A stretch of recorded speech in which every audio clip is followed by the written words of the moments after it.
Եկ մատաղնիմ, եկ Արտյոմ ջան, եկ, Էվոչկա, էս հրաշք տղան եկել է քզնետ ծանոթանա, Արտյոմ ջան, թորնիկս է, ծանոթացի Էվոչկան։ Եվա ջան, ասեմ, որ իմ նախատեսածից շատ ավելի գեղեցիկ ես, 1000 անգամ։ Ես գնամ կոֆե դնեմ, դուք ծանոթացեք, շփվեք երեխեք ջան, դե ես գնացի։ Եվա ջան, մի անգամից լավ լուրերով սկսեմ, չեմ ծխում, չեմ խմում, չեմ խռացնում, շատ հաճախ SMS-ներ չեմ ուղարկում, անհամ բարեկամներ չունեմ։ Կթողնեմ, որ հարսանիքը ամբողջությամբ դու պլանավորես։ Դե իհարկե բացի երաժիշտներից եւ ուտելիքից, տեղն արդեն ընտրել եմ, շորը հետս բերել եմ։ Մի րոպե։ Ներեցեք իհարկե Արտյոմ ջան, բայց ես ձեզ ընդհանրապես չեմ ճանաչում։ Ինչ շոր։ Դրա համար մեր ժամադրությունների արագացված գրաֆիկ եմ կազմել։ Հիմա մի րոպե, ես ամեն ինչ ցույց կտամ։ Այսպես։ Արավատյան, գնում ենք կինո։ Միանգամից 3 սեանս։ Առաջի սեանսում ուղղակի կողքի նստած պոպկորն ենք ուտում։ Երկրորդում կարող եմ ձեռքդ բռնել, իսկ երրորդում արդեն կարող ենք գրկախառնվել։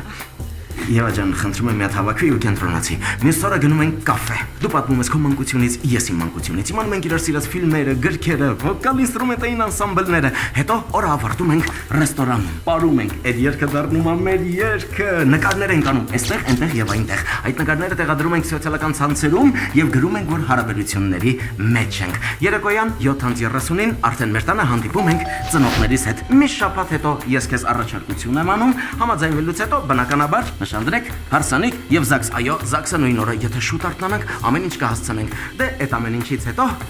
առաջին գիշեր։ Եվ ես առավոտ 7:45 թռչում եմ Մոսկվա։ Դե ես այնտեղ եմ աշխատելու, իսկ դու տատիկիդ հետ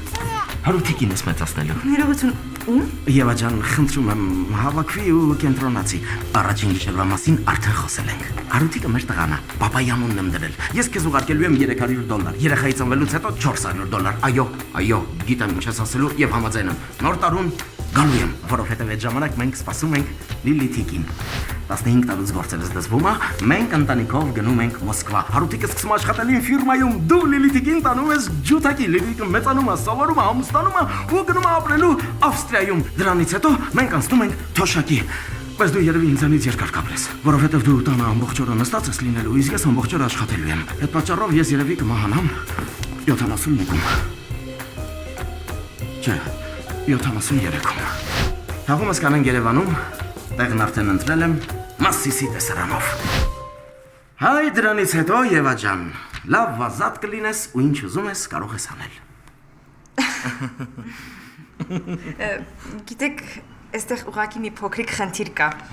Ճիշտն ասած, ես ուզում եի Լիլիթիկին դաշնամուրի տանել։ Դաշնամուրի։ Ահա։ Բայց Եվա ջան, սա գծածս գրաֆիկը խառնվեց իրար։ Բացի այդ դաշնամուրները անաստված մեծ են, այդ մեծ դաշնամուրը պետք է տեղավորել մեծ բնակարանում, իսկ մեծ բնակարան վարձելու համար պետք է հավելյալ $400 վճարես։ Իսկ եթե ես $400 նախատեսեմ մեծ բնակարան վարձելու համար, ինչա մեծ դաշնամուրը այնտեղ տեղավորեմ, կնշանակի, որ ես այդ դոլարը չեմ կարող ներդրեմ իմ գործի մեջ ու գործերս վատ կգնա ու ես ստիպված պիտի հետ գամ այստեղ ապրեմ ձեզ հետ։ Ստրեսս կշատանա ու ես արդեն ոչ թե կմահանամ 73-ում, այլ անպայման կմահանամ 67-ում։ Չէ, 65-ում։ Այնպես որ ես ավելի լավ կգնամ նոր ծրագիր կազմեմ, ոչինչ խոսք չեմ տալիս, բայց վստահեցնում եմ, որ կգամ, անպայման կգամ